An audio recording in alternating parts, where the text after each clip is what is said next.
Join me in welcoming Singh. Hey, Singh, how you doing today? Good. How are you? Thanks for having me.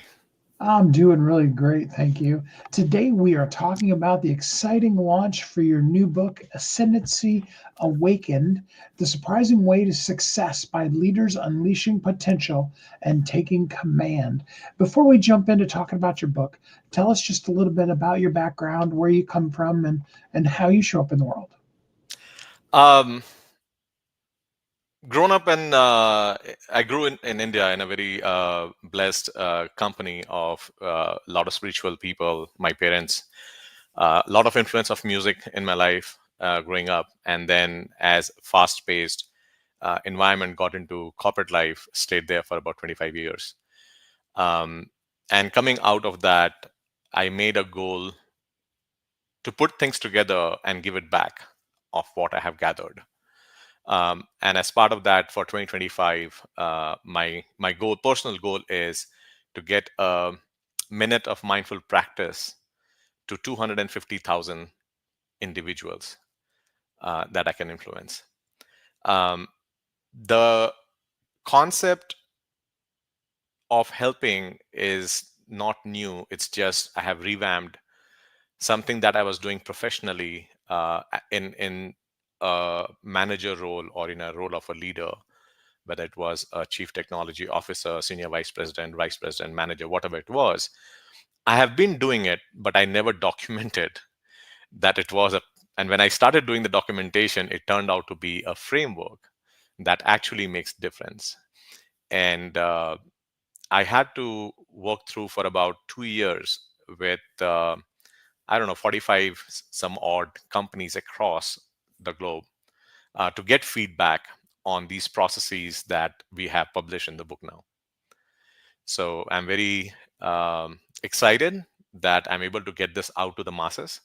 I do have the full workshop that we do for companies. We do have programs that we do for individual leaders to change their perspective and give them a growth. And these programs typically are, you will start seeing the difference immediately after the first session, and a true transformation we see starting happening in fourth and fifth session. So it's typically a 14 session program for a full course if we have to go through it. I absolutely love that. So, for people who aren't aware of the phrases or what you mean by it, talk to us for a little bit. What is ascendancy? How do we awaken it? And most importantly, how does that then help us in business? Absolutely. That's kind of the full book, right? Um, and it is a surprising path, and I'll tell you why it is a surprising path. Why I have chosen those words in the name. So ascendancy is all about a phenomena of growth, right? Ascendancy is all about not just growing individuals, but growing the teams, making super high performing individuals, teams, companies, culture, society, all of that. I've worked with very diverse group of individuals. Action. So the framework that I have, the program that I have is Ascendancy Action System. So Ascendancy is all about growing phenomena. Action is that the whole program is action oriented. There are very specific steps, very defined frameworks that people can start using. And it is a full system. So it's a full digital system with community, weekly cadence, and everything else. So awakening, the word awakening is important because 90% of our life we are living in autopilot, right? We go from point A to point B. I mean, there are days when you left your home, got to your office, and you don't realize how you got there. Or you went in a meeting and the meeting is over and you forgot in between half of the conversation that happened, right? Thanks to all AI note takers today, that we are getting the summarization of those meetings. But I sometimes, literally, my initial conversation with people most of the time is, when was the last time you checked in with yourself? So, what I mean by that,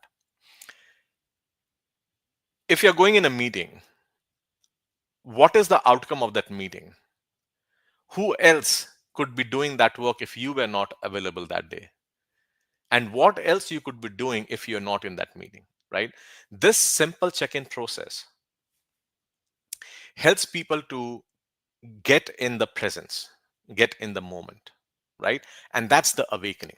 Leadership is not a certificate. Leadership is not a position, right?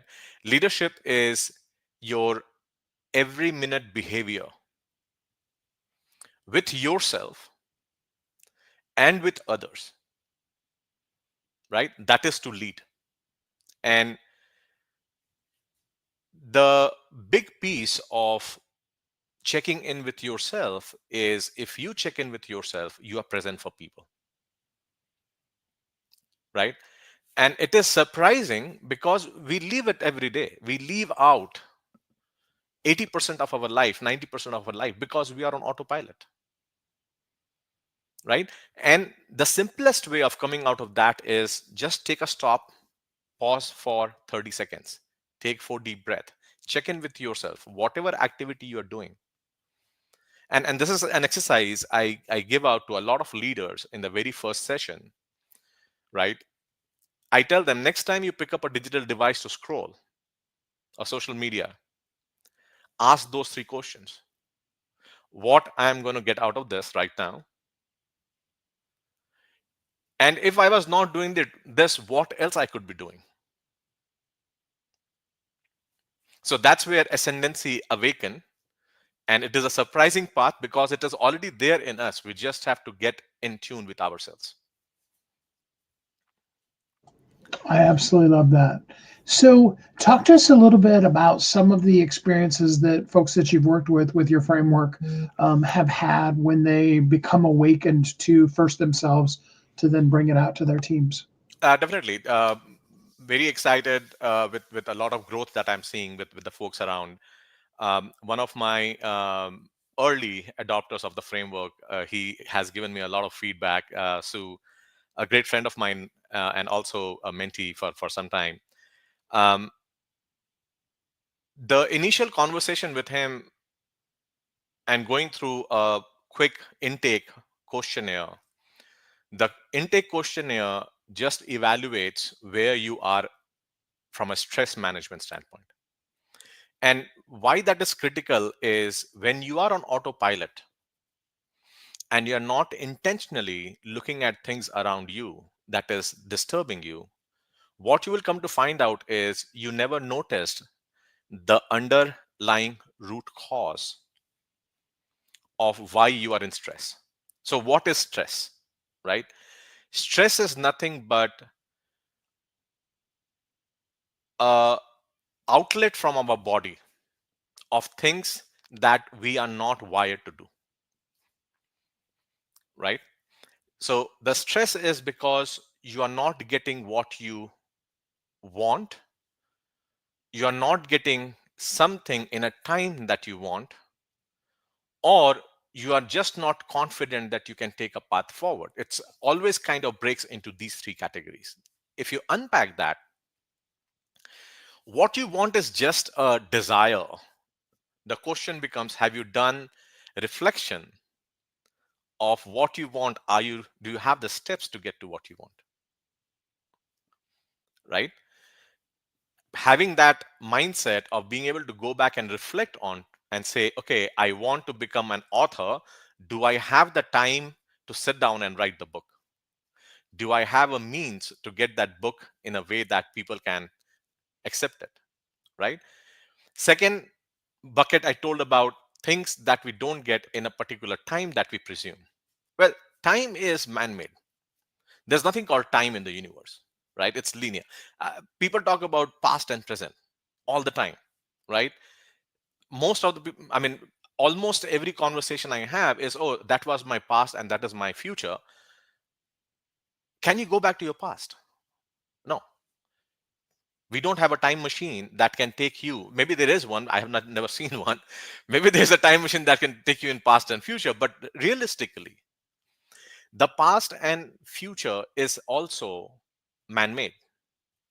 Why I say that is 2 concepts that I teach to reduce stress and manage life is just a continuation of infinite experiments. Why I say that? Experiment is an activity that you do to get some result, right? So I added something, I got something out of it because I did not expect, and I'm experiencing the joy of the result without having any emotional attachment to what I wanted that result to be. And then I do the next action, then I do the next action, then I do the next action. So if you start enjoying your life experience rather than getting attached emotionally to what you want because you have not done it, so you don't even know what the experience is going to be, right? I mean, think about trekking. When you go on a trail for trekking, you can make all presumptions that you want, that okay, the track is going to be this way, it's going to be this water, that bush, this animal, but all that planning is not going to help you because you have not been there to experience it. And even if you use the same trail 15 times, every time you will have a different experience if you are not on autopilot and you can be present there. I absolutely love that. So, talk to us a little bit before we end off our session today about something that a person could do. You talked about minutes of mindfulness every day. How does that work, and how can people participate in that? Absolutely. So I call it self check-in. So initially you will have to force yourself and then it'll become a habit after you do a few times. All you have to do is, if you drive and walk around, use the stop method. Every time you see a stop sign or a red signal, just pause, whatever you're doing. Think about the last thought that you had in your mind. And I will tell you that the first 3 or 4 times you do, that thought would have already escaped when you pause because your brain is on autopilot, right? And that's the whole idea of picking a thought, feeling the emotion that you're going through at that point for that thought, and labeling it. When you do that, you become an observer instead of participant in that moment, right? And the technique to do that is take a deep breath for a count of 4, hold it for a count of 4, let your breath exhale for count of 4, and again hold for count of 4, right? You have to do this only 3 times, maybe 4 times at once. So it's about 36 seconds to 42 seconds, depending on how long your counter is, mind count is. Once you are done, immediately take out a piece of paper and write one simple sentence, less than 8 words, that you are right then thankful about, gratitude. That is a 1 minute exercise that you start doing. You go to a meeting, a high pressure meeting, right? I have been in board meetings, I have been in all kind of situation, ransomware, we have gone through that too, right? So if you are able to just check in every moment what you're going to do, you then cultivate being present in every communication and conversation with people. You are able to check in with yourself, to check in your emotions, to have that clarity, and think about the decisions that you can make when you have that kind of clarity. And if you can cultivate that as an exercise with yourself, go and give it to your people, give it to your teams. Do a self check-in. I mean, how many times you have been in meeting and everybody is just scrolling on the phone? What are you doing? Are you being present in the meeting, or you're just being busy with something else? I mean, which one is a higher priority, right? And that happens a lot. The second part of that is, even if you drop your phone, put your phone aside, and a lot of leaders, they do after my training, is that, oh, saying I have my entire team come in the meeting and we put the phones on the table, away from the table, and nobody is using any laptop except for who is presenting it.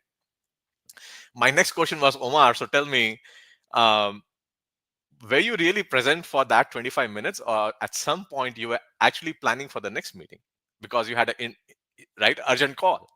So there is a physical component to it, but then there is this simple thing that you have to do, is check in with yourself. I'm here, I'm not here. And that's where the frameworks that we have in the book becomes crucial, because it gives you a structure to do that on an hourly, daily, weekly basis. That's how people are getting the experience of transformation in 3 weeks, 6 weeks, 12 weeks. It's a 14-week program if somebody takes the whole program, right? And that was my biggest thing of writing the book is there's only so many people I can teach directly, but hopefully this book will reach to unlimited number of people who can start using the frameworks. And every framework that I discuss in there are examples of people who have done that. There are workbooks. There's a downloadable link in the book that you can go and free download every workbook for every chapter. I absolutely love that. Well, the book is called Ascendancy Awakened: The Surprising Path to Leaders Unleashing Potential and Commanding Success. You absolutely need to go to Amazon today and get the book. I will put the link in the comments. It's already up also in the description. So, either way, you guys can get it. And it is by Pankaj Singh, or if you can just remember Singh, Singh. You'll be able to find it. Sing a song with an edge. Yeah. Well, Singh, thanks so much for spending some time with us here on the show today. Thank you, Steve. Appreciate it. Thanks for having me.